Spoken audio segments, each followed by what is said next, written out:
자, 그럼 6월 모평 해설 강의 선택 과목 확률과 통계 같이 시작해 보도록 하겠습니다. 자, 선택 과목도 공통 과목과 마찬가지로 쉬운 문제들에서는 어떤 개념이 이용되었는지, 문제에서 어떤 표현을 통해서 그것을 읽어낼 수 있었는지 쓰인 개념을 중심으로 읽어내고 정리하는 것이 가장 중요하고요.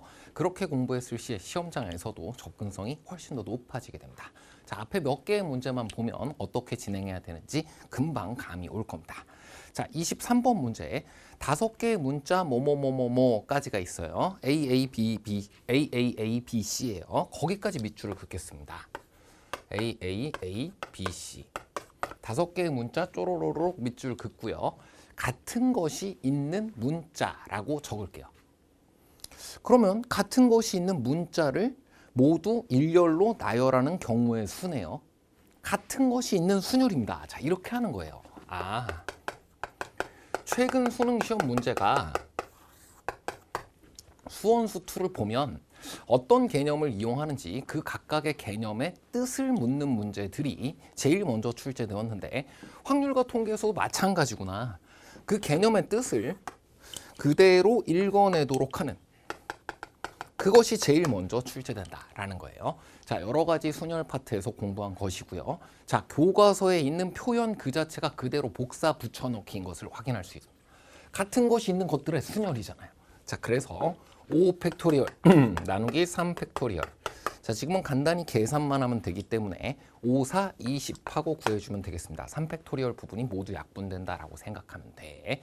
자, 조금 더 어려운 문제까지 대비한다라고 한다면 그 뜻을 알고 그리고 그것을 계산할 수 있었으면 무엇을 센 것인지 각각 표현을 해볼 수 있도록 나열을 해볼 수 있도록 하면 더 좋습니다.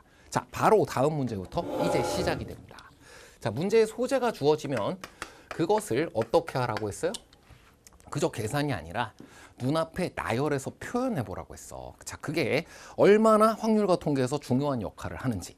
나아가서는 수원수2에서도 자 15번이라든지 21번이라든지 확률과 통계 선택한 친구들에게 크게 도움이 되는 부분이었습니다.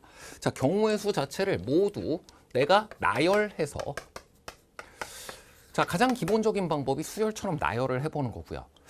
어찌됐든 어떤 모양으로든 표현을 할 수 있다면 그 상황에서 무엇인가가 발견되도록 되어 있는 것들이 확률과 통계 그리고 수열 그리고 지수 로그 단원 등의 특징이다. 그래서 15번, 21번 같은 경우는 여러분 확률과 통계 선택자들이 훨씬 유리할 수도 있는 문제였습니다. 자, 자신 있게 일단 나열해본다라는 것은 확률과 통계 선택 과목 그것뿐만이 아니라 그 이상의 가치를 가져요. 수열 단원 및 고배점 문제들에서 자주 출제되는 것이기 때문에 나열해보고 표현해보는 것을 여러분이 중요하게 이용해주면 되겠다. 자, 그러면 24번 문제에서 뭘 어떻게 나열하라는 거야?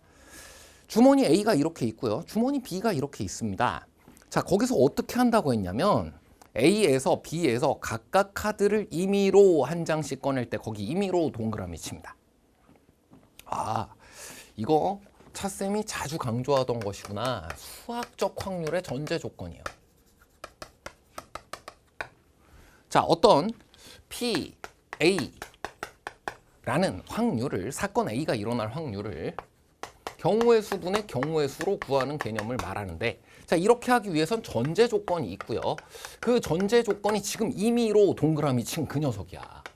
임의로라든지 주사위라든지 동전이라든지 일어날 가능성이 모두 같은 표본 공간의 원소들이라는 것을 문제에서 읽어낼 수 있잖아. 그럼 마치 23번 문제에서 같은 것이 있는 순열이라는 개념이 그대로 읽힌 것처럼 이 문제에서도 이 개념을 이용해서 확률을 구하면 되는구나 라는 게 바로 읽히게 된다라는 뜻이에요. 그래서 이것은 수학적 확률을 이용하면 되는 표본 공간을 가지고 있고 자, 그 다음 또 부차적으로 이용되는 개념이 고배 법칙입니다. 자, A 주머니에서 나온 숫자를 A라고 한다면 A가 1, 2, 3이 될 가능성이 임의로 모두 같아지게 되고요. 자, B 주머니에서 나온 숫자를 B라고 한다면 이거 1, 2, 3, 4, 5가 나올 가능성이 모두 같기 때문에 3 곱하기 5 가지의 표본 공간의 원소들이 생기게 되고 그 15개가 일어날 가능성이 모두 같아져요. 그래서 수학적 확률을 이용할 수 있다는 거야. 자, 그래서 차쌤이 이걸 강조한 겁니다.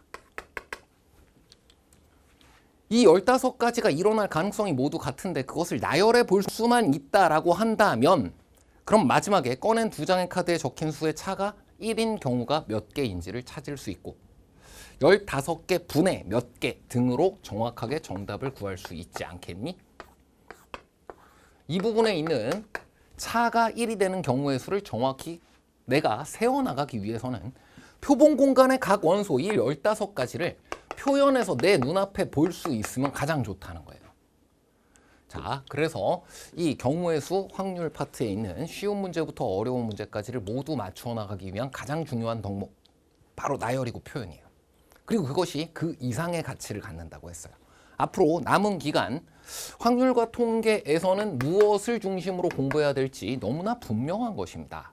자, 그럼 지금은 이것을 잘 나열하고 표현할 수 있는 곱의 법칙과 관련해서 빈출되는 내용 같이 살펴보겠습니다.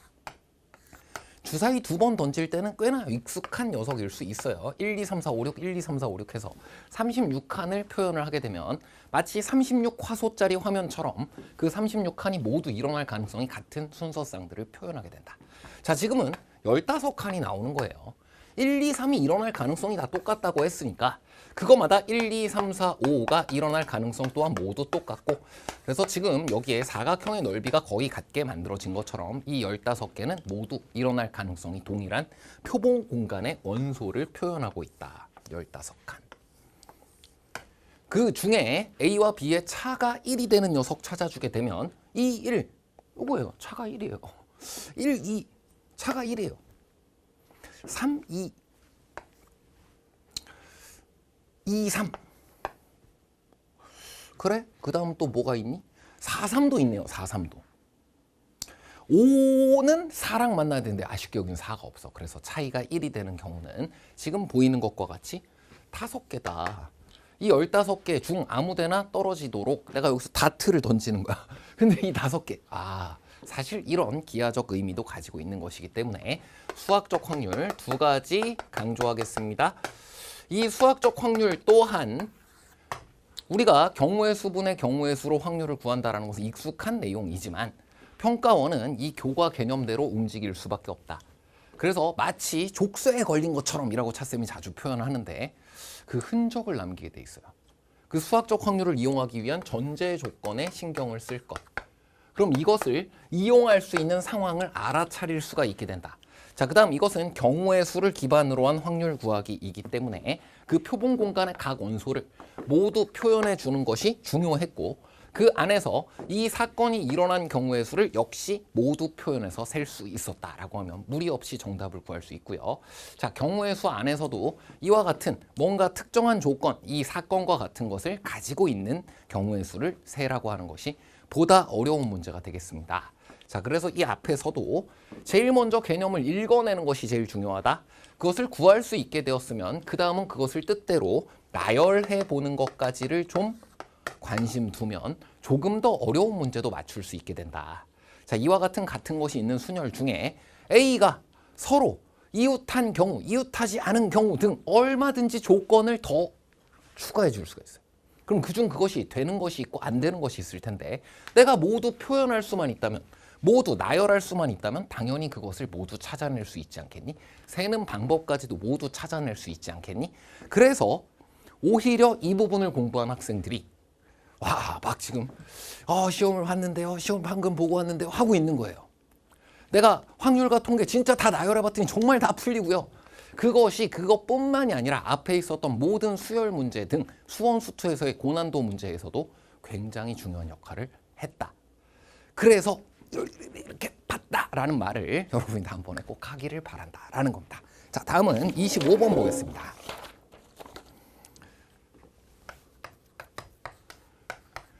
자, 25번은 수직선 원점에 점 P가 있다. 앞에 있었던 정적분의 활용으로 공통 과목에서 출제됐던 11번과도 많이 다르지 않고요. 수직선 이렇게 생긴 거야. 수직 아니고요. 수직선입니다. 넘버 라인이에요. 자, 그래서 그냥 하나밖에 없어. 괜찮아.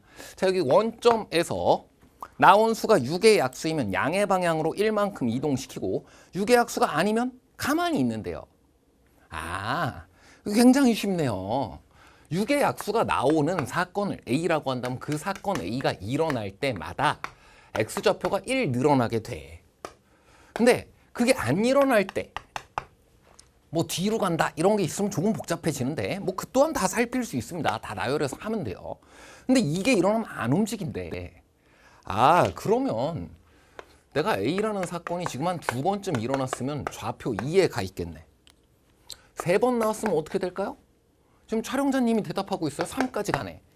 자, 그래서 이 좌표 자체가 사건 A가 일어난 횟수를 의미하게 된다. 자, 그래서 좌표가 2 이상일 확률. 거기에다가 자, 우리 6의 약수의 눈이라고 말한 것이 6의 약수의 눈이라고 말한 것이 무엇이다? 바로 사건 A다라고 하면 A가 2번 이상 일어날 확률이다. 자, 여기에서 이쯤에서 이제 이 개념이 읽혔으면 좋고요. 그렇지 않다면 이 개념을 복습해야 되는 겁니다. 평가원에서 출제하는 것은 모두 같아요. 자, 2번 이상 일어날 확률. 매회 일어날 확률이 동일하지 않니? 이런 것을 독립시행이라고 하거든. 매회 일어날 가능성이 동일한 이와 같은 독립시행을 몇 번 반복을 하였다? 지금 문제에 보면 이 시행을 4번 반복이라고까지 돼 있어요. 자, 이 표현 자체가 교과 개념 그대로라는 겁니다. 그랬을 때 이 사건이 일어난 횟수와 관계가 있지 않니? 아, A가 일어난 횟수와 관계가 있어. 자, 여기까지를 보면 확률 단원에서는 독립시행의 확률이라는 사실은 확률의 곱셈 정리와 관련되어 있는 중요 개념이 떠오를 수 있는 것이고요. 3단원의 내용이라고 한다면 이항분포라는 것이 떠오를 수 있으면 되는 거고요. 이 2가지 개념 중 하나를 여기서 내가 읽어내지 못했다? 앞선 2개의 문제에 비해 이 문제가 만약 어렵게 느껴졌다면 역시 이 개념이라는 거예요. 그래서 상대적으로 뒤에 있는 개념이기 때문에 아직 6평 범위엔 네가 들어가 있진 않잖아? 하지만 이것을 통해서도 다룰 수 있는 내용이거든? 같이 공부해 두면 좋을 내용들이다 라고 하고 이 또한 이와 같은 동일한 표현을 통해 그대로 공부하도록 되어 있던 내용이다 라고 그 개념 자체를 복습하면 된다. 자, 그 다음은 또 하나 2번 이상이라고 하면 자, 이것을 이항분포로 표현을 하면 자, 이번 6평 시험 범위는 아니라고 했어요. 하지만 우리의 목적 지점은 6평이 아니잖아. 수능이지. 4번 했으니까 한 번도 안 나올 수 있고 한 번 나올 수 있고 2번 나올 수 있고 3번 나올 수 있고 4번 나올 수 있다. 그런 일어난 횟수라는 녀석을 의미 있는 확률 변수 x라고 하면 그 녀석은 0에서 4까지의 값을 가질 수 있고 모든 확률의 합은 1이 된다. 2, 3, 4 요만큼을 구하라는 얘기이기도 하고요. 자, 쌤이 이걸 왜 했을까? 다 더하면 1이 되어야 되잖아. 확률 질량함수의 성질이라고 부르는 거예요. 통계 단원에서. 요쪽을 떠올려도 좋네. 자, 그래서 2번째로 여러분이 생각했으면 좋을 개념은 여사건의 확률인 겁니다. 학습 목표예요. 수능 시험에도 출제되었어요. 2022학년도 수능 시험에서도. 2번 이상의 반대가 뭐냐? 반대. 한 번 이하. 아, 이게 쉽네요. 그래서 이 문제의 풀이는 독립시행의 확률을 통해 혹은 이항분포를 통해 이렇게 처리할 수가 있고요. 자, 지금 6의 약수의 눈이 나오는 사건을 A라고 하면 그 녀석이 일어날 확률은 매번 3분의 2로 일정합니다. 그것이 일어나지 않을 확률은 매번 3분의 1로 일정하기 때문에 그냥 정방향으로 풀이를 해나간다라고 한다면 2이거나 3이거나 4일 확률이잖아. 그래, 2 이상이라는 것을 2번 나왔어. 4번 중 2번. 2번은 일어나고 2번은 안 일어나고 3번 일어나고 1번은 안 일어나고 4번 모두 일어나고 안 일어난 경우는 없고. 자, 이렇게 풀이하는 방법이 있고 독립시행의 확률로 지금 표현한 것이고 이항분포를 통해 표현하면 px의 값이 2다, px의 값이 3이다, px의 값이 4다. 사실 통계 단원에서 이산확률 분포 단원에서 공부하는 내용은 확률 단원에서 공부하는 것과 크게 다르지 않다까지 정리하시면 되는 거고요. 자, 반대로 생각하는 게 더 편할 것 같네요. 그리고 독립시행의 확률 공식 까먹었을 수도 있잖아. 자, 근데 이때는 이렇게 해주면 된다. 2번 이상 일어날 확률을 구하라는 것은 1 마이너스 1번 이하 일어날 확률을 빼서 구해주면 된다. 그래? 그럼 이 1번 이하 일어날 확률을 한번 구해볼까? 1번 이하는 다시 2개로 분류가 됩니다. 빵번 일어난 것과 1번 일어난 것으로 분류가 되는데, 자, 빵번 일어난 것 구해보도록 할게요. 매번 안 일어나야 돼요. 그러면 3분의 1의 4제곱이야. 그냥 곱셈 정리로 처리가 되네요. 독립시행의 확률이 그것의 기본 원리가 곱셈 정리였기 때문에 그 공식을 잊었다 하더라도 이렇게 처리할 수 있다는 거예요. 이 정도는 간단하기 때문에. 자, 1번 일어날 확률은 첫 번째 일어났다고 생각하면 이것이고요. 두 번째 일어났다라고 생각하면 이것이고요. 세 번째 일어났다고 생각하면 이것이고요. 차쌤 뭐 하고 있네요? 또 나열하고 있네요. 이것이 취미여야 확률과 통계 그리고 공통 과목 모두 다 잘 맞출 수 있다. 첫 번째, 두 번째, 세 번째, 네 번째. 이것이 사실 무엇을 의미하는 거다. 4번 중 1번 일어났다. 곱하기 3분의 1에 3분의 2에 1제곱 3분의 1에 3제곱. 1번 일어나고 3번 안 일어났어. 곱셈 정리를 통해 구해본 모두 똑같기 때문에 그 경우의 수를 앞에 곱한 것에 불과해. 라고 이와 같은 공식들을 구해나가는 기본 원리와 같다. 그리고 평가원에서는 자주 출제하는 것 중 하나가 요걸 바꿔버려요. 요걸 바꿔버려요. 어떻게? 이게 뭐 2번쯤 일어난 걸 구해야 되는데 연타로 일어나면 안 돼. 막 이런 걸 집어넣어. 그러면 그 또한 뭐인 거예요? 나열해서 표현을 해보면은 그 전체가 다 되는 게 아니라 그중 일부가 되는 거예요. 자, 전체 다 되도록 하는 것은 쉬운 문제. 그걸 다 나열해보고 그중 일부인 것의 확률을 구하거나 그건 제외해야 되거나 그렇게 전체 사건을 표현해보고 다룰 수 있도록 하면 그것이 고배점 문제. 자, 확률과 통계 잘 공부하는 방법 다른 곳에 있는 것이 아닙니다. 자, 그래서 이 둘을 더해주면 3의 4제곱분의 1 더하기 3의 4제곱분의 2 하나 있고요. 4고요. 2 하나 있고요. 그런 게 4개 있고요. 그 뜻이야. 둘 더해주면 3의 4제곱분의 9. 오케이. 3의 제곱이니까 약분해주면 9분의 1이 되었다. 자, 그래서 정답 9분의 1이라고 하지만 않으면 되는 겁니다. 내가 구한 것은 여사건의 확률이기 때문에 정답은 9분의 1을 빼서 9분의 8이다. 자, 다음은 26번 문제 보도록 하겠습니다. 자, 역시 발문에 나와 있는 이 첫 번째 문장 다항식 뭐뭐뭐뭐의 전개식에서 어떤 항의 개수가 얼마이다. 자, 이런 표현 많이 봤습니다. 자, 역시 어디에서 공부했는지 주력 개념을 파악하는 것이 특히나 맨 뒤에 있는 문제들 몇 개를 제외하면 이 앞쪽에 있는 문제들에서는 매우 크리티컬하게 작용합니다. 자, 이 개념 어디에서 보았던 건가요? 바로 이항 정리입니다. 자, 이항 정리 교과서에 뭐라고 적혀 있나요? A 플러스 B의 N제곱의 전개식. 다항식이라고도 되어 있고요. 이 전개식을 구하는 것을 이항 정리라고 하고 이 녀석을 이렇게 해보게 되면 A의 N제곱부터 시작해서 사실 여기에는 NC0가 붙고요. NC1에 A의 N-1제곱, B의 1제곱, NC2에 A의 N-2제곱, B의 2제곱 이렇게 줄줄이 내림차순 혹은 오름차순으로 쭉 만들어지게 되고 그 안에서 이런 녀석들이 우리가 확률과 통계에서 공부하는 조합의 수 등으로 구해진다. 이걸 이항계수라고 부르는 거네요. 자, 그리고 이와 같은 특정 항의 계수를 구해보도록 하는 기본적인 문제들이 주력으로 출제가 되고, 그리고 이것이 확률과 통계 전반에 미치는 영향이 막강합니다. 사실 바로 전 문제에서 이용했던 독립시행의 확률 다 이와 같이 생겼잖아요.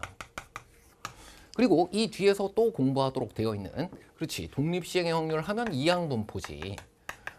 이것까지도 지금 현재 6평에선 출제되지 않았지만 3단원에서 공부하는 중요 내용, 2단원에서 1단원에서 공부하는 중요 내용 다 같이 손잡고 있는 것인데 벌써 두 문제에 큰 영향을 미치고 있잖아. 자, 이와 같은 내용들 어디서 공부했는지를 통해 접근하면 되고요. 자, 가장 기본적으로는 특정 항의 계수를 지금과 같이 그냥 구해보라 라는 것으로 출제될 수 있지만, 이와 같이 두 개가 곱해져 있을 때 등도 자주 출제가 된다. 자, 이전 기출문제 중에는 뭐 기출 무한적용 등에서도 이미 많이 다루고 있고요. 자, 이와 같은 걸 출제하는 이유, 경우 분류와 관계되기 때문이야. 확률 통계와 관계되는 내용들로 출제됩니다. 자, 그래서 경우를 분류해서 접근해 주면 되고요. x의 5제곱 분류, x의 5제곱이 만들어지려면 이쪽에서는 x제곱이 선택이 아예 안 되거나 한 개 선택되거나, 이쪽에서는 x3제곱이 아예 선택이 안 되거나 한 개 선택되거나 두 개 선택되거나 여러 방법이 있을 텐데, 자, 한 번씩 선택되는 경우밖에 없네. 이건 경우를 분류할 것이 없어. 이것을 쭉 전개했다고 생각하면 여러 항들이 있을 텐데 그중 다 짝수 제곱항만 나타날 것이니까 나의 목적성은 너 하나인 거야. 그리고 이 또한 쫙 나열해 보면 여러 항들이 상수항부터 쭉 나타날 텐데 x3제곱이라는 항이 있을 것이고 나의 목적성은 그거 하나가 되는 거야. 자, 그래서 이건 딱히 경우 분류할 필요 없이 4번 중에 네가 한 번 선택됩니다. 자, 앞서 독립시행의 확률과 기본 원리가 같기 때문에 이 앞에 4가 붙게 되고요. 자, 여기에서는 n개 중에 n번 중에 한 번 선택된 것이므로 이항계수는 역시 nC 1이 되게 되는 거네요. A 자리에 1이 들어가야 돼. 여기 1이 들어가야 돼. 그럼 nC 1 또는 nC n-1로 표현할 수 있는데 그것이 같은 것으로 표현되잖아. 자, 그래서 맨 처음에 주어져 있는 x 5제곱의 계수가 12일 때 4C 1 곱하기 nC 1이 12일 때라고 두 개의 이항계수의 곱으로 간단하게 구할 수 있었고요. n의 값이 3인 것을 찾을 수 있었습니다. 자, 이제 다항식 x제곱 플러스 1의 4제곱, x3제곱 플러스 1의 3제곱인 것을 알게 되었으므로, 자, 이거 경우 분류와 관계된다 그랬는데, 자, 이번엔 경우를 분류해서 구해야 되는 것이 나왔네요. 이 다항식임을 보다 더 확실히 알 수 있었고 거기서 x6제곱의 계수를 구하라고 했으니까, 자, 15번에도 비슷한 거 있지 않나? 2하고 3은 서로 소란 말이야. 그리고 통분하면 6이거든. 아, 이게 3번 만들어지는 경우, 이게 2번 그래서 만들어지는 경우, 2가 3번 곱해져서 만들어지는 경우와 3이 2번 곱해져서 만들어지는 경우밖에 없음을 확인하였습니다. 아, 지수법칙 등을 통해서 확인할 수 있었고요. 자, 여긴 경우가 2개가 생기네. 앞서 한번 연습해 보았던 것이니까 금방이야. 여기서는 x제곱이 3번 선택되고 이쪽에서는 x3제곱이 한 번도 선택이 안 돼야 돼요. 그래 x6제곱이랑 상수항을 곱하게 되지. 자, 그리고 여기에서는 x제곱이 선택이 안 되고 x의 세제곱이 2번 선택이 되는 경우 또한 이것을 곱하게 되면 x6제곱이 만들어지면서 이 둘을 전개하였을 때 아까 하나의 경우밖에 없었는데 지금은 이렇게 곱해져서 만들어지는 x6제곱항과 이렇게 곱해져서 만들어지는 x6제곱항이 두 개가 합의 법칙처럼 경우를 분류하면은 합의 법칙 더해서 총 경우의 수를 구합니다. 그와 동일한 것이 이런 이항계수에서는 뭐라고 설명이 된다. 특정항의 계수를 구하기 위해 동류항 계산을 하는 것이 된다.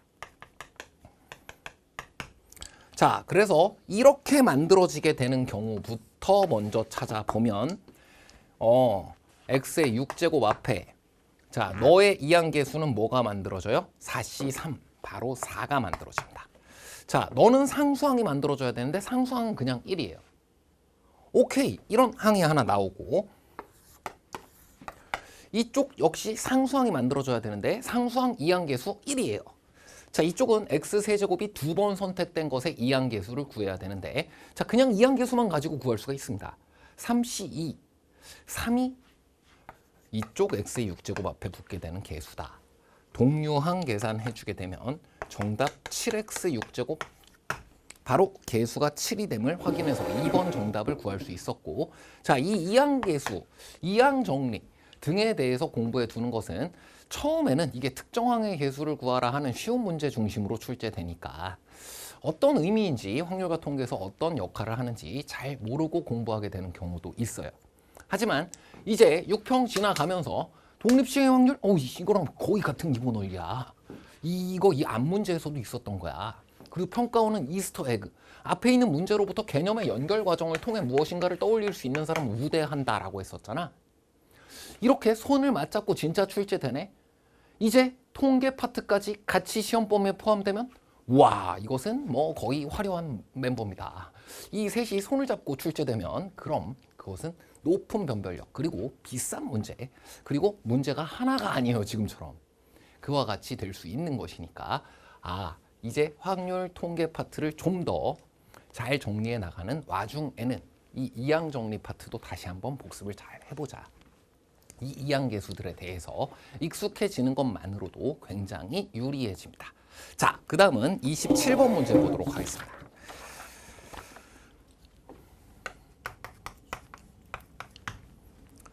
자, 역시 여기까지도 굉장히 고난도 문제이지만 네 문자 중에서 중복을 허락해서 6개를 택해 일렬로 나열하려고 한다.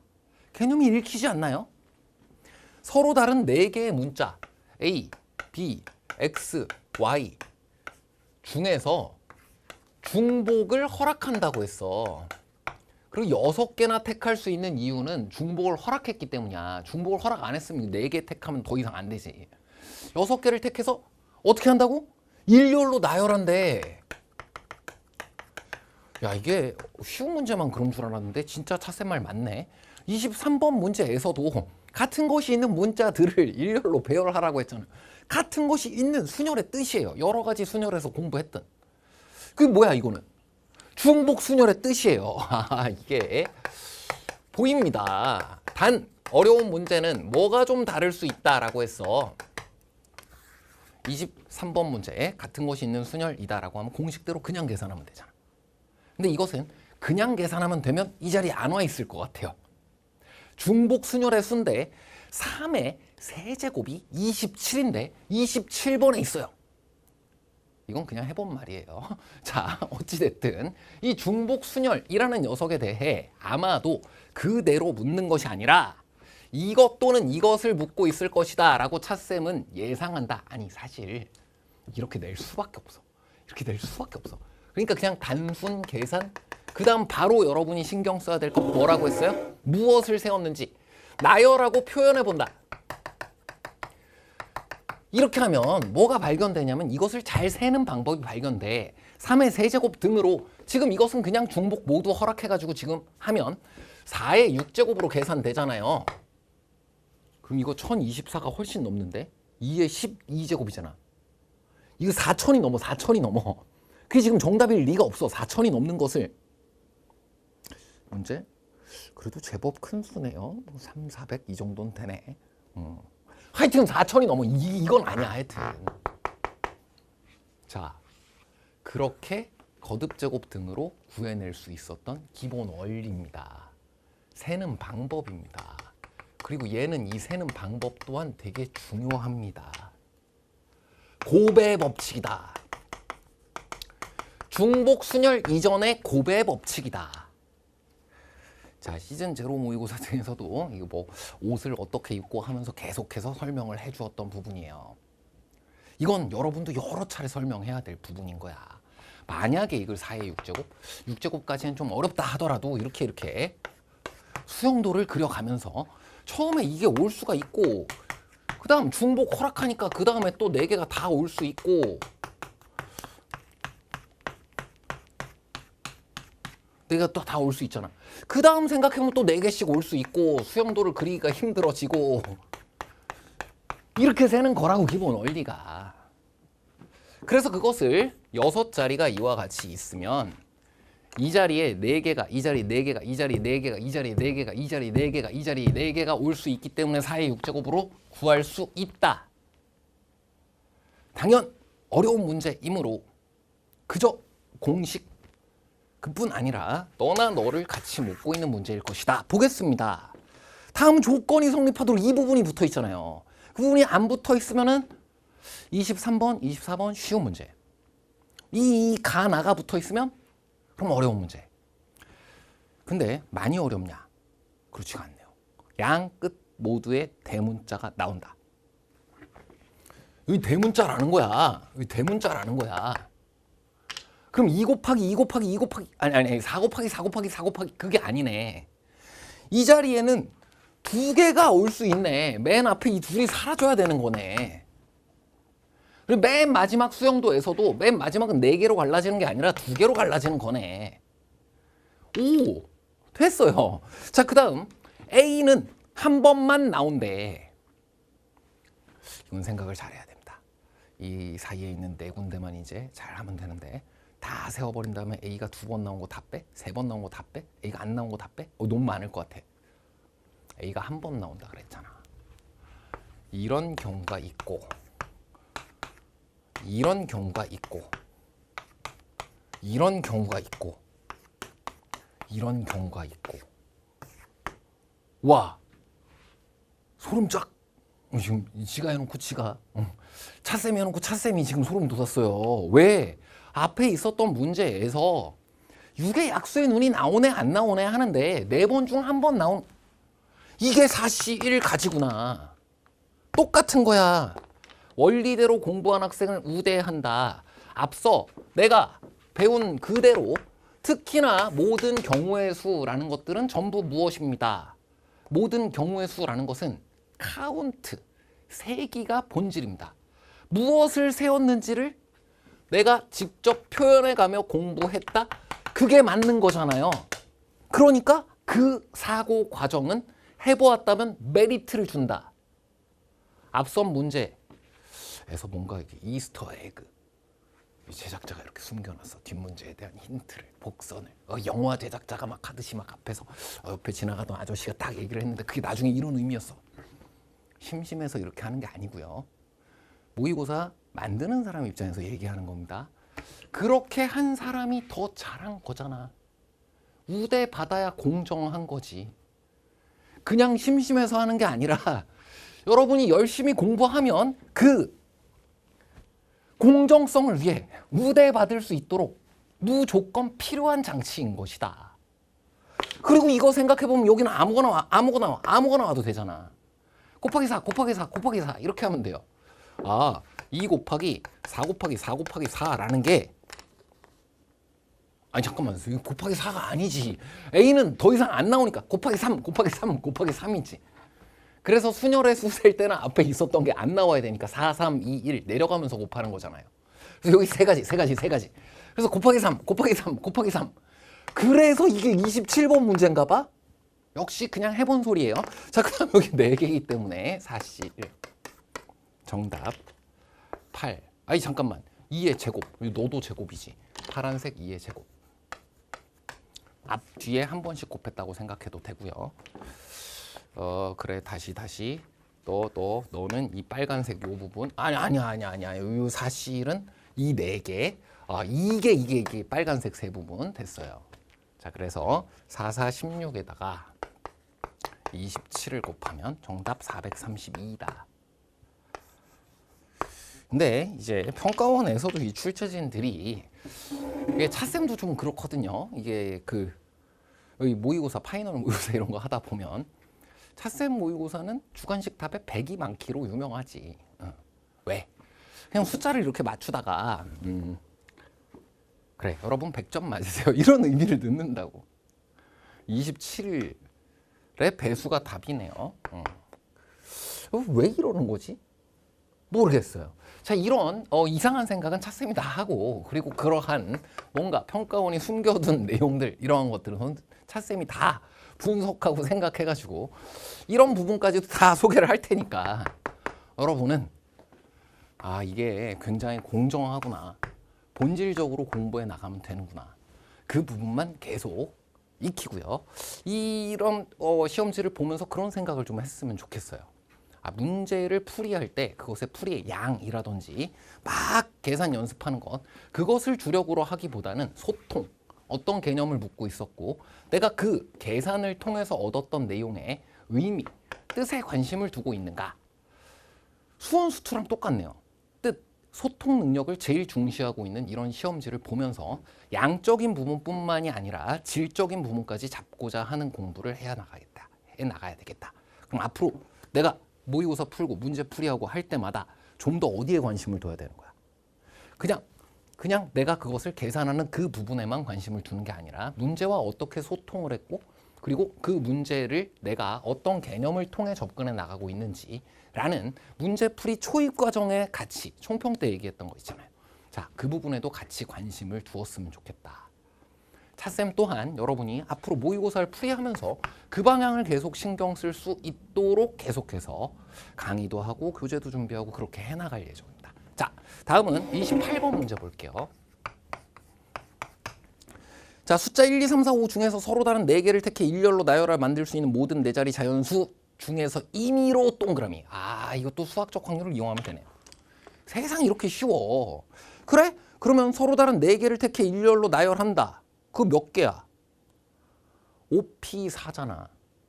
1, 2, 3, 4, 5 중에 4개를 택해 일렬로 나열할 수 있는 모든 4자리의 자연수, 거기 밑줄, 그게 5P4 가지잖아. 그것이 수학적 확률을 이용할 수 있으므로 분모 NS 분의 지금 무엇인가 만족시키는 거. 이 분모를 5P4라고 정확히 적을게요. 5개의 숫자 중에서 4개를 선택해서 일렬로 배열해서 만들 수 있는 모든 자연수 중 임의로 선택했다고. 평가원은 흔적을 남긴다고. 그걸 읽어낼 수 있으면 개념대로 모든 문제를 접근한다. 이제 4점 문제잖아요. A의 배수 또는 3,500 이상 1 확률. 또는 거기다 동그라미 칩니다. 일단 확률 단원의 기본 언어는 뭐지? 집합 표현이에요. 표본 공간 S도 집합이고요. 사건도 집합이야. 여사건, 여집합이야. 합집합? 그러네요. 또는 합집합. 그리고 교집합. 말도 많아. 거나, 뭐뭐이 거나, 뭐뭐이 고 등으로 말해도 돼. 이거구나. 너 또는 너일 확률인 거잖아. 5의 배수 거기 밑줄 긋고 A라고 해보세요. 3,500 이상 거기 밑줄 긋고 B라고 해보세요. 그럼 이렇게 된다는 거야. 자, 그래서 그 다음부터는 이거 어떻게 구하도록 돼 있지? P, A 합집합 B 어떻게 구하도록 돼 있지? PA 더하기 PB 빼기 PA 교집합 B. 자, 너를 무엇이라고 하나요? 확률의 덧셈 정리입니다. 이것을 이용해도 되고요. 아니면 뭘 이용해도 돼. 이렇게 되는 기본 원리가 이거란 말이야.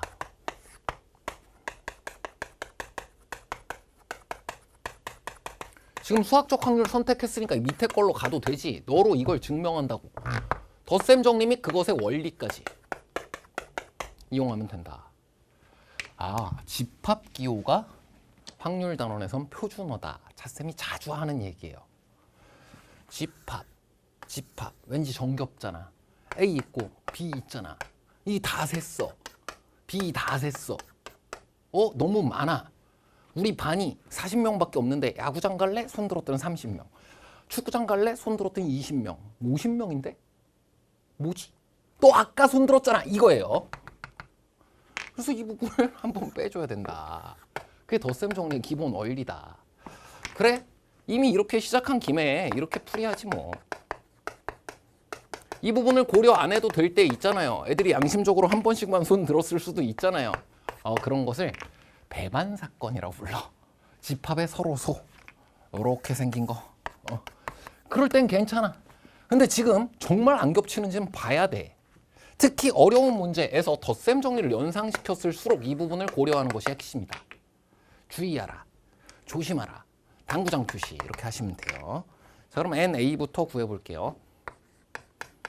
원래 방금 전에 했었던 이거가 이스터 에그야. 앞에 있었던 것을 중복 순열이 아니라 곱셈 정리대로 구해봤으면 5의 배수? 여기 5여야 되네? 5 한 가지라고, 한 가지. 그러면 남은 세 자리에 그래, 우리 분모 겹치지 않게 했지? 기준이 동일해야 된다고 했지? 5를 이미 써먹었으므로 이 자리에 올 수 있는 건 4가지입니다. 이 자리에 올 수 있는 건 1, 2, 3, 4 중 하나를 써먹었으면 3가지고요. 2가지예요.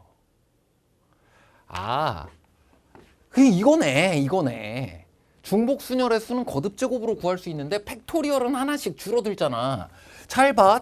X인 줄 알았어요. 여기 A, B인데 재활용합시다. 자, 이렇게 됐으면 이 뒤에는 만약에 내가 뭐 그렇다면 6번을 뽑지도 못하지만 중복을 못한다고 쳐봐. 지금 다음 문제는 그거잖아요.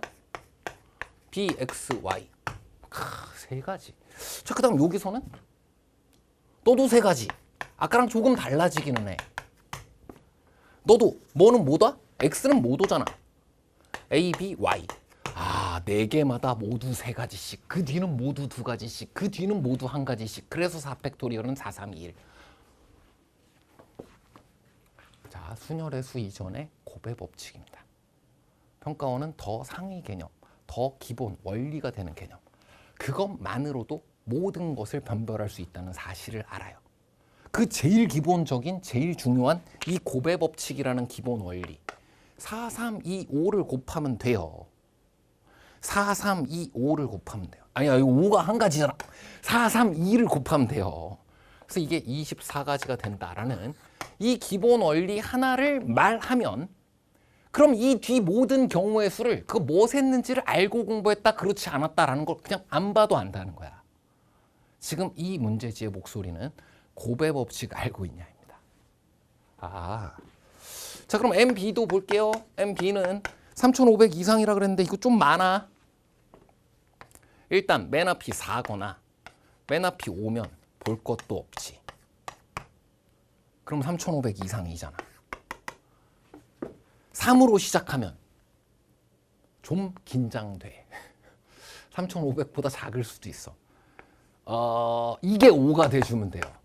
그럼 그 다음은 1, 2, 3, 4, 5 중에 뽑았기 때문에 어차피 3,500보단 큽니다. 자, 그럼 이것은 이제 어떻게 구하면 돼요? 그냥 순열의 수로 구하면 됩니다. 자, 너는 4를 이미 써먹었기 때문에 이 자리에 올 수 있는 게 4가지, 이 자리 3가지, 이 자리 2가지고요. 너 또한 어차피 5를 써먹었기 때문에 4자리, 4개, 3개, 2개가 올 수 있고요. 자, 이것은 원래는 어떻게? 1, 2, 3, 4, 5. 이 뒤에 4개가 올 수 있고, 이 뒤에 4개가 올 수 있고, 이 뒤도 4개가 올 수 있고, 이 뒤도 4개가 올 수 있고, 이 뒤도 4개가 올 수 있는데 이 중 이 셋을 안 해. 앞이랑 똑같네요. 앞에서도 처음에 한 4개 있다가 앞에 좀 날렸었는데 처음이 4나 5가 되니까 2가지. 그 뒤는 4개라는 거야. 4, 3, 2, 4, 3, 2. 그래서 여기까지는 4, 3, 2 역시 24 곱하기 2 2개니까. 그래서 48. 그리고 이건 3, 5로 시작하니까 이제 몇 개 남았어요? 3개 남았지. 그리고 여기 2개 남았지. 이제 여기는 3P2라고 표현하면 되고요. 사실 여기에서 표현한 것은 4P3이라고 표현하면 되고요. 사실 이것 또한 4P3이라고 표현하면 되고요. 그래서 NB의 값을 구해보면 4P3, NA가 4P3, 24. NB는 48 더하기 3, 2, 6. 48에다가 3, 2, 6 더하면 몰라. 그냥 48 더하기 3, 2, 6이라고 할래. 그래서 요 녀석을 48 더하기 아이고 요 녀석이 아니라 요 녀석을 48 더하기 6이라고 하면 틀려. 고려를 안 했어. 5의 배수 5의 배수 이면서 여기에서도 다 센 거 있니? 여기에는 없어요. 5를 써먹었으니까 5의 배수일 수가 없어. 여기도 없어요. 써먹었으니까. 없나 보다. 방심은 금물이에요. 여긴 여기 5가 올 수 있잖아. 그런 걸 여기서도 셌고 여기서도 셌잖아. 그러니까 여기는 올 수 있는 게 이제 3개 남았고 2개가 남았고 3P2네요. 남은 두 자리를 4, 5를 제외하고 3P2로 셀 수 있는 만큼이 지금 현재 이게 다 선견지명이 있었던 거야. 이 6을 빼주면 돼. 자, 이 또한 그냥 해본 얘기고요. 이거 54라고 계산했어도 아무 문제 없습니다. 자, PA 합집합 P. 덧셈 정리 자체를 이용한 것은 아니지만 그것의 기본 원리를 통해 전체 5P4분의 24 더하기 48 더하기 6 빼기 6. 이 6이 나중에 빠졌던 이유는 이 교집합 부분이다.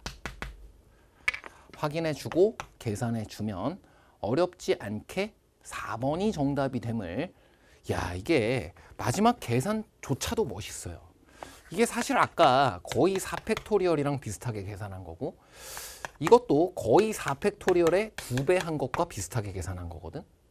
근데 이게 사실 순열의 수를 곱의 법칙으로 구해나가는 과정이랑 똑같습니다. 그래서 4팩토리얼로 묶어주면은 5분의 3이라고 계산 또한 되게 쉬워요.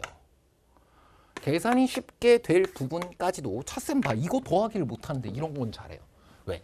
평가원이 계속해서 묻는 것은 지금과 같이 공통인 부분을 찾고 그리고 곱의 법칙 등을 통해 기본 원리를 설명하는 것이기 때문이다. 여기까지 보겠습니다.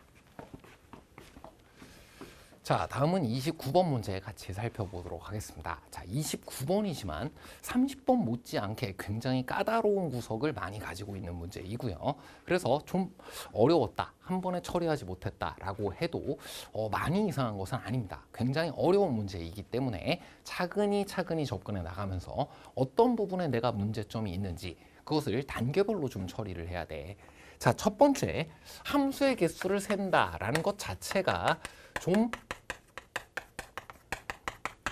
어색했던 친구들도 있을 수 있어요. 자, 이것은 함수라는 것을 수원수2에서 이렇게 실수 전체의 집합에서 뭐 3차 함수 이렇게 다루는 것과는 좀 다르게 그냥 x라는 정의역의 원소, y라는 공역의 원소라는 것들이 각각 유한계로 뭐 이거 지금 3개만 있다고 할게요. 이거 2개만 있다고 할게요.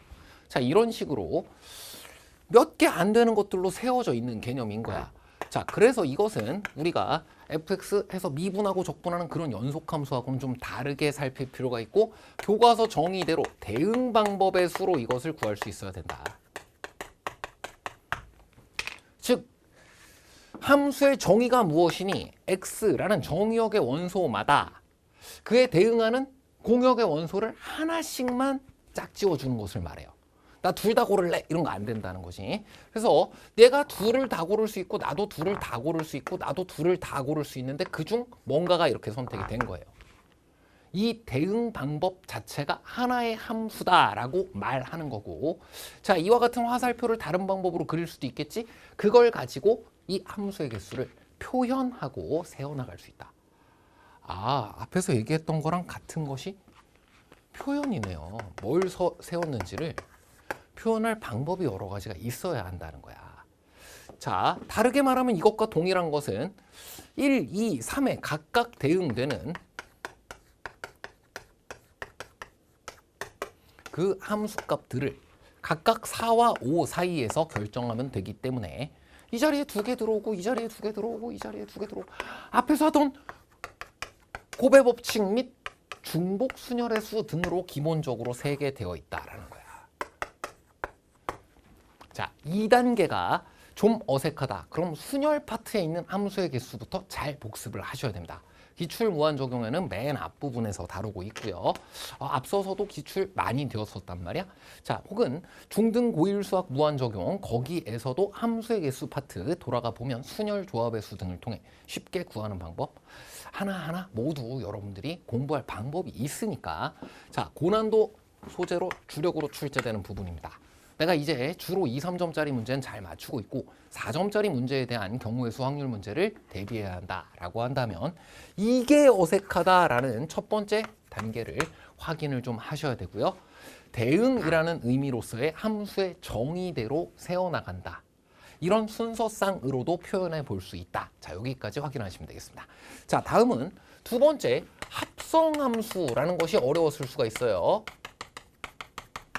자, 이것은 식으로 집어넣으면서도 우리가 살필 수 있는 것이긴 하지만 이 대응이 둘 다 F로 똑같은데 여기다가 뭐 예를 들자면 3을 넣었어요. 지금 여기서는 1 넣으라고 했지만 그럼 그에 대응하는 함수값이 있을 거 아니야. 그 지금은 4 같은 거 되고 나면 그 함수가 다시 나오진 못합니다. 저런 함수 말고요. 1, 3, 5, 뭐 1, 2, 3, 4 이런 게 있는데 1, 2, 3, 4 이렇게 대응되는 어떤 함수가 있단 말이야. 자, 그러면 너 또한 같은 대응 관계를 가져야 되니까 F3의 값이 3이고 F의 F3 이퀄 3이라고 말할 수가 있는 상황이 되지.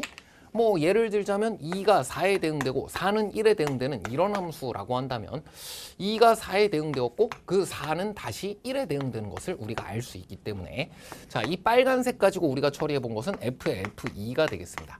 F2라는 값이 4이기 때문에 이것은 4에 대응하는 함수값 1로 다시 구하게 된다. 자, 쉬운 것 같지만 어려워요. 이 개념 자체는 여기뿐만 아니라 사실 수 등에서도 중요하게 자주 표현되는 것입니다. 합성함수 역시 고1 수학의 내용으로 함수의 개수를 세라는 문제를 자주 만나는 우리가 첫 번째로 함수의 개수를 지금과 같이 여러 방법으로 표현하며 세워나간다. 자, 그 바로 다음 순위로 우리가 또 해보아야 하는 것은 합성함수나 역함수 등을 그냥 테크닉이 아니라 어떻게 우리 교과에 정의가 되어 있냐. 지금처럼 연이어 대응시키는 것으로 돼 있고요. 이것을 읽어낼 수 있어야 돼. 자, 그리고 마지막으로 하나 더 중복 조합에 의해서 세워야 하는 부분도 있어서 야, 이게 만만치 않은 문제였다라는 거예요. 이를테면 이런 거야.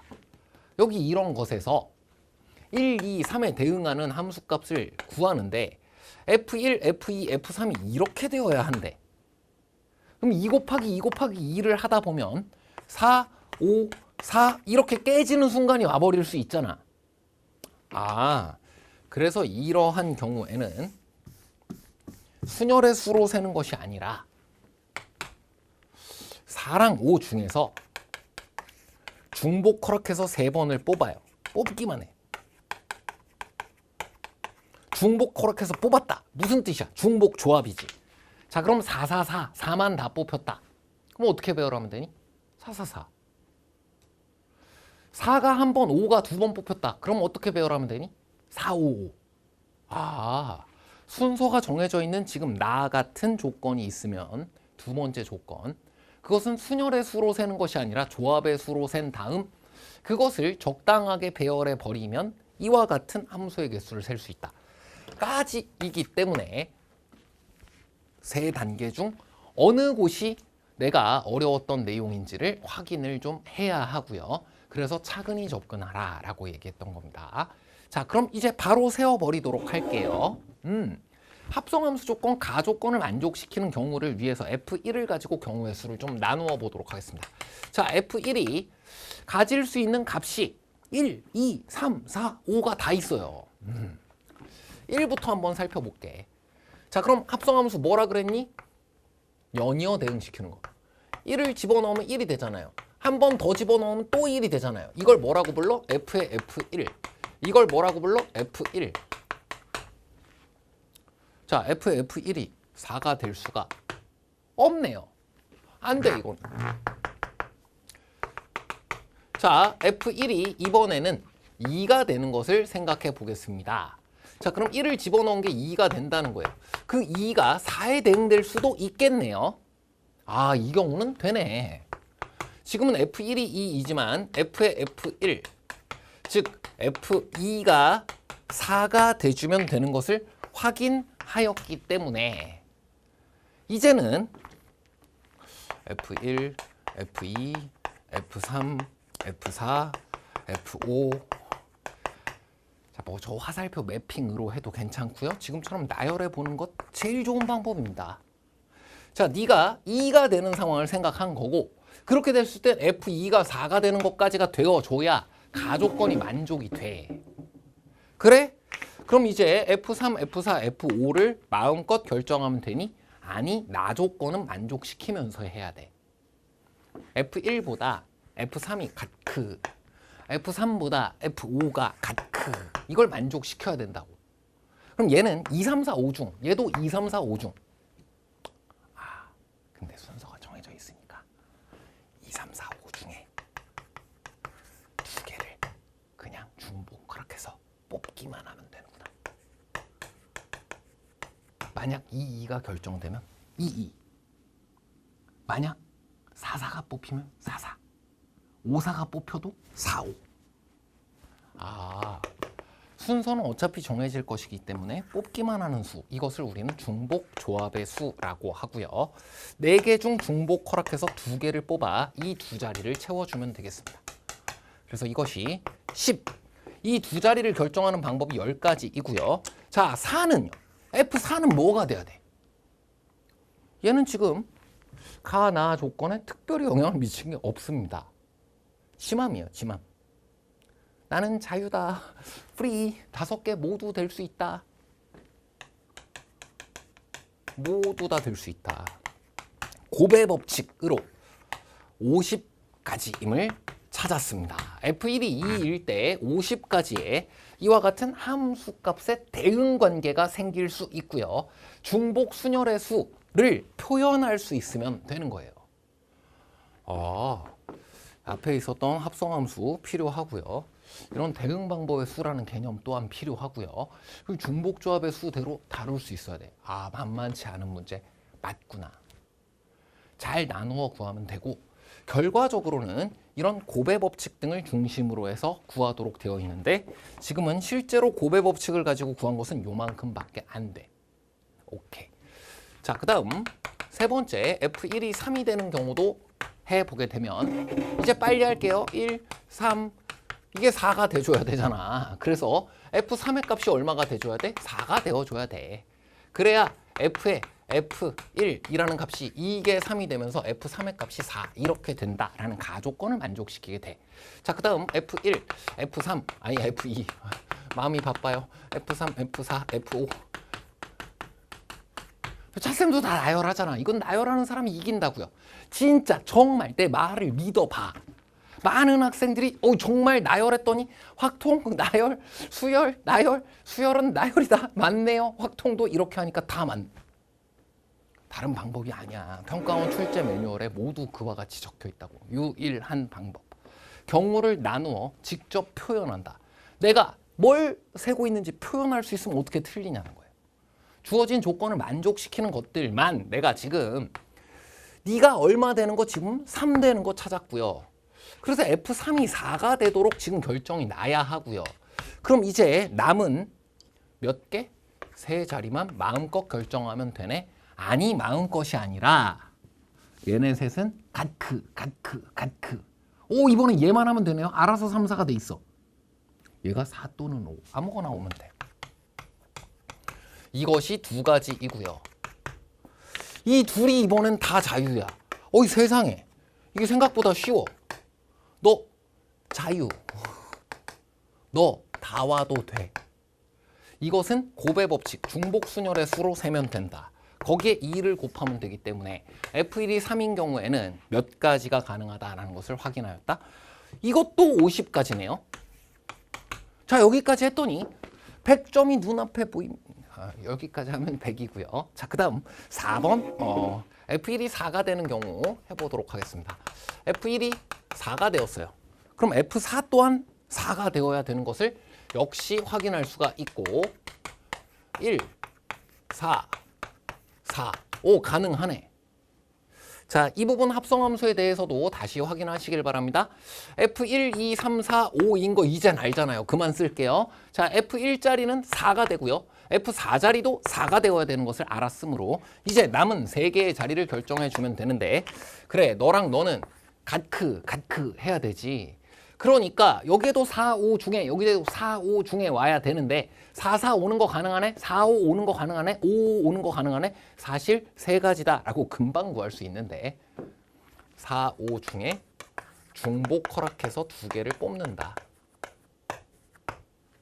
그냥 4, 4, 4, 5, 5, 5 3가지.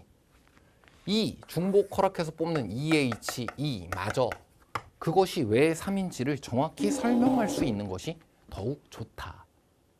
3가지가 있잖아요. 너보다 네가 같거나 크고 너보다 네가 같거나 크도록 이 둘의 대응 관계를 결정하는 방법의 수는 3개라고 내 눈앞에 보고 있잖아. 그리고 여기가 풀이 다 올 수 있으니까 이건 5 곱하기 이 부분을 3가지 직접 세든 아니면 중복조합의 수를 가지고 세든 15을 알게 되었고요. 지금까지의 총합은 50 더하기 50 더하기 15 115 여기까지 구할 수 있었고, 이제 마지막으로 F1이 5가 되는 거 찾아주면 되고요. F1이 5였을 때는 같은 방법으로 F5가 4가 되는 것을 확인할 수 있고요. 또 역시 이와 같이 해보게 되면 네가 5야 4야 너보다 네가 같크 너보다 네가 같크 안 되네? 여기 뭐가 들어가더라도 여기 5밖에 못 오는데? 그럼 여기도 5밖에 안 되는데? 이것도 안 되는구나. 그래, 그럼 지금까지 더한 거 115 여기까지가 정답이니? 정답 맞습니다. 자, 하지만 만만치 않은 문제였다. 자, 이 전체 풀이 과정을 통으로 한 번에 이것을 그냥 이 문제만을 위한 풀이로 가지려고 하지 말고 함수의 개수를 세워나간다. 그 안에 곱의 법칙이 이용된다. 여긴 중복 순열 비슷하게 나왔고요. 어떤 부분에서는 중복 조합의 수 이해하고 있는 게 필요할 수도 있다. 합성함수의 개념 또한 이용되었다. 각각의 내용들 놓고 보면 함수와 관계된 여러 내용, 그리고 경우의 수와 관계되어 있는 경우 분류에서 더한다. 합의 법칙이잖아요. 곱해서 구해나간다. 곱의 법칙이잖아요. 그것부터 시작해서 중복조합의 수, 중복순열의 수까지 굉장히 많은 중요 개념들을 같이 담고 있는 고난도 문제이니까, 자, 맨 처음에 차쌤이 이야기해준 3가지 부분이 아마 어떤 부분이 약한지에 대한 1번 때문일 수도 있고요. 그러면 어떤 부분 복습하라고 얘기했습니다. 2번 혹은 3번 때문일 수도 있고요. 자, 그런 부분을 짚어내고 그 하나를 먼저 완벽히 익힐 수 있도록 복습하는 것이 이와 같은 문제를 만났을 때의 가장 좋은 해결책이 되는 거다. 앞으로 해야 될 일, 이 문제, 똑같은 문제, 아예 똑같은 문제 다음 시험에 안 나온다. 그러니까 이걸 전체를 하려고 하지 말고 일단 각각의 부분별로 약점을 개념적으로 부분 진단을 할 필요가 있고, 그걸 하나씩 해냈을 때 다음 시험은 여러분의 편이 된다. 이렇게 생각하라는 거예요. 자, 그럼 다시 30번 문제에 또 어려운 문제 보도록 하겠습니다. 자, 이 문제의 어려운 지점은 크게 보면 2가지예요. 하나는 경우의 수 측면에서는 당연히 경우 분류와 나열이에요.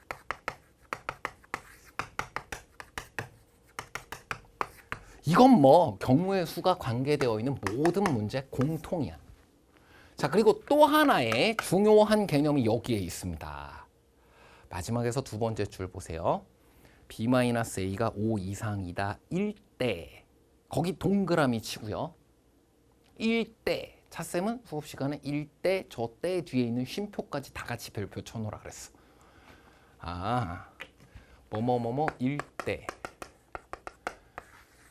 별표.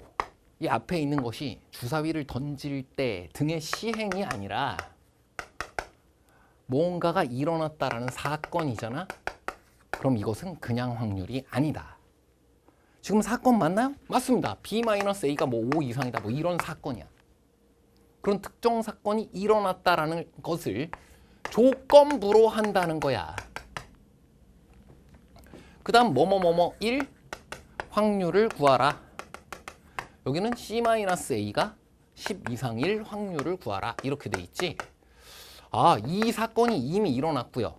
이미 일어난 요 사건을 A라고 하겠습니다. 그리고 결국 내가 구하고자 하는 사건, B라는 사건, 구하는 확률은 여기에 있어요. 그래서 이것은 조건부 확률이다.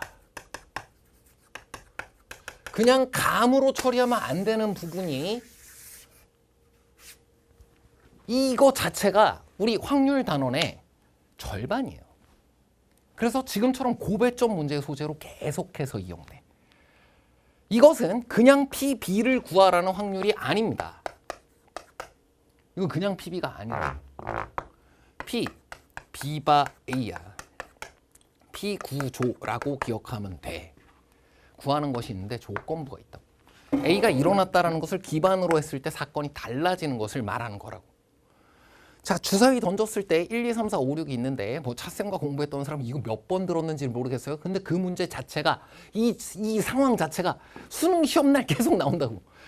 주사위를 던졌는데 1, 2, 3, 4, 5, 6 중에 1을 기대하고 있다. 6분의 1. 근데 옆에 있는 친구가 지나가면서 홀수의 눈일 때라고 말해주고 갑니다. 그러면 1, 3, 5로 축소되잖아요. 자, 이런 여러 의미가 있어. 너. 조건부 확률에 여러 가지 의미가 있어. 그리고 이걸 이용하고 곱셈 정리를 이용하고 하는 것이 확률 단원의 나머지 절반이라고. 수학적 확률을 제외한 부분은 네가 주인공이라고.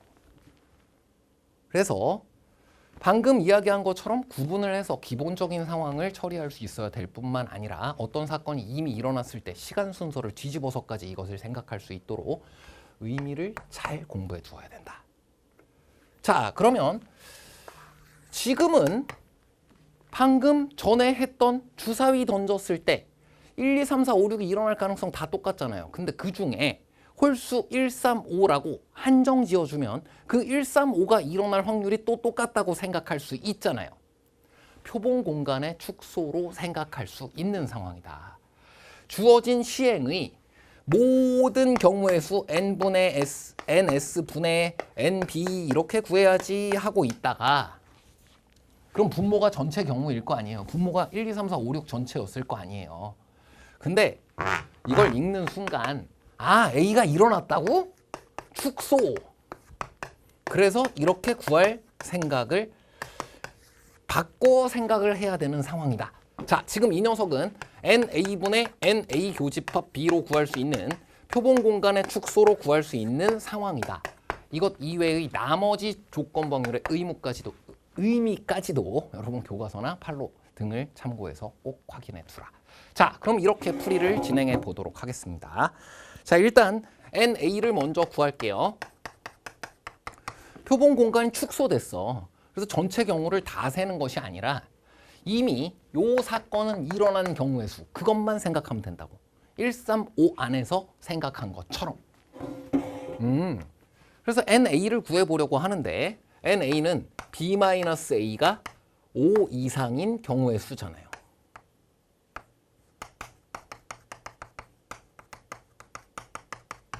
자, 각기 따로따로 구하는 방법이 사실 조금 더 편안하긴 합니다. 이렇게 한번 해보도록 할게요. A가 1일 경우에는 B가 6 이상이 되면 되잖아. 자, 그리고 작은 수부터 크기 순서대로 B, C라고 한다고 했으므로 1, 2, 3, 4, 5, 6, 6부터 12까지 몇 개 남아있나요? 6부터 12까지 7개 남아있기 때문에 A가 1이고 B가 6이면 C는 6보다 큰 거 안에 있어야 되지. 6에서 12 사이에 두 개를 뽑아서 B, C라고 하면 돼. 작은 걸 B라고 하고 큰 걸 C라고 하면 돼. 그래서 A가 1일 때는 B가 6 이상이어야 하기 때문에 B, C를 결정하는 방법의 수가 7C2가 됩니다. A가 2일 때는 같은 방법으로 B가 7 이상이어야 하기 때문에 이것은 6C2 가지가 되고요. A가 3일 때는 B가 8 이상이어야 하기 때문에 8, 9, 10, 11, 12까지는 5개이니까 5C2. 이거 뭔가 규칙이 있는 것 같아요. 이것이 우리가 확률과 통계에서 발견해야 할 규칙이다. 이항계수의 성질이에요. 그래서 이항정리라는 내용이 중요하게 여러분에게 이용될 수 있다. 앞서서도 얘기했던 거고 이 문제지에는 그것 관련 문제가 3개째네요.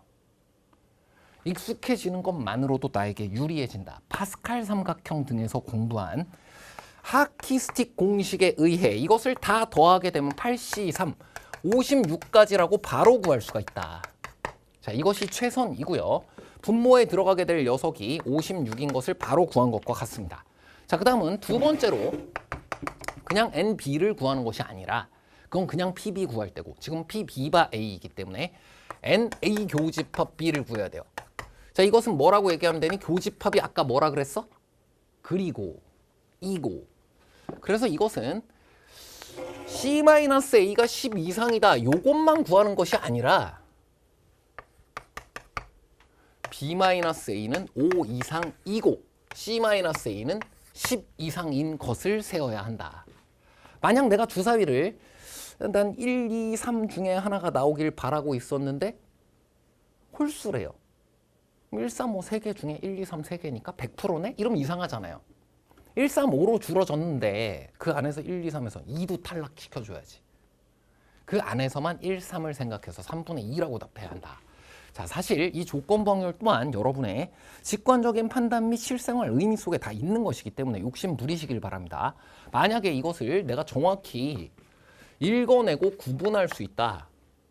그리고 그것을 그때마다 지금처럼 표본 공간의 축소를 통해 구할 수 있는 경우 이외에도 모두 내가 제대로 이것을 구해낼 수 있게 된다. 그럼 사실 확률 단원에서의 최고난도 문제를 맞추게 되는 겁니다. 자, 이것은 좀 욕심 부려야 될 부분이고요. 자, 약한, 취약한 친구들 많으니까 이 부분에 대해서는 알면 맞는다라고 생각하고 하루 이틀만 잘 투자해서 복습하시길 바랍니다. 자, 그럼 보도록 할게요. A가 1 그리고 이렇게 되려면 B는 6 이상이어야 되고 C는 11 이상이어야 되네. 그래. 그럼 C가 11일 경우에는 B는 6에서 10까지가 모두 가능하니까 몇 가지야? 5가지. C가 12이면은 B는 이건 6에서부터 11까지가 가능하니까 이건 6가지네. A가 1일 경우에는 지금 11가지가 나왔어요. 자, 그 다음 A가 2일 때 생각해보면 이거 얼마 없습니다. 이럴 때는 B가 7 이상이어야 되고 C는 12 이상이어야 되는데 12밖에 없잖아요. 이제 C는 12. 그럼 B는 7에서부터 11까지 되거든? 그럼 몇 개야 이거? 7, 8, 9, 10, 11. 진짜로 이렇게 세는 거예요. 세는 게 지금 제일 어려운 문제가 셌잖아. 5가지야. 이게 다야? 맞습니다. 16가지밖에 되지 않기 때문에 그래? 56분의 16가지가 정답이라고? 정답 맞습니다. 8로 약분해주면 7, 8에 56이고요. 7분의 2. PQ 더하면 9. 자, 이런 하키스틱 공식, 이항 정리와 관계된 내용을 이항계수랑 친해지는 것만으로도 유리해진다. 파스칼의 삼각형, 여러분 교과서에 독립된 소단원입니다. 이항 정리 괜히 공부하는 것이 아니라 이 확률과 통계책을 공부해 나가면서 경우를 분류하고 그것을 다루는 데 도움이 된다고 했어요. 최선의 풀이는 그와 같은 곳에 있었구나. 만약 이것을 이용하지 못했다라고 하더라도 괜찮습니다. 다 나열해서 구해버리면 돼요. 다 나열해서 이게 몇 개인지 그 안에서 이게 몇 개인지를 구할 수만 있었으면 되는 거야. 자, 확률, 통계 다 똑같습니다. 이 경우에서의 본질처럼 모두 내가 어떤 뜻인지 알 수 있도록 나열하세요. 그것만이 정답입니다.